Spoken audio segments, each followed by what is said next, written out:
ఈరోజు మంగళవారం కదా, మా చిన్నోడు నీసు తినడం. అయినా చేపల పులుసు తినడు. అసలు చేపల పులుసే జోలికే రాడు, ముట్టుకోడు. అడిగి చేపల పులుసు ఒక పొరపాటున మొక్కేసుకోకుండా చిన్న పులుసు వేసుకుని తిన్నాడంటే వాంతులు అయిపోతాయి. అందుకని అసలు చేపల దగ్గరికే రాడాడు.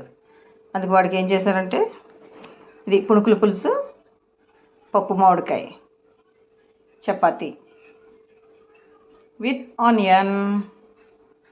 ఇది ఈరోజు మంగళవారం కదా, ఉపవాసం కదా పిల్లవాడికి, అందుకు రైస్ తినడం, అందుకు చపాతీలు చేసి ఇలా పెట్టానమాట.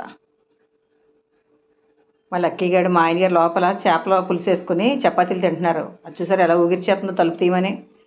చేపలు కట్ట పెట్టకూడదు దీనికి, చిన్న ముక్క తిన్నా చచ్చిపోద్ది, గొంతులు అడ్డాడు. ఎందుకని భయం వేసి ఏం పెట్టాం.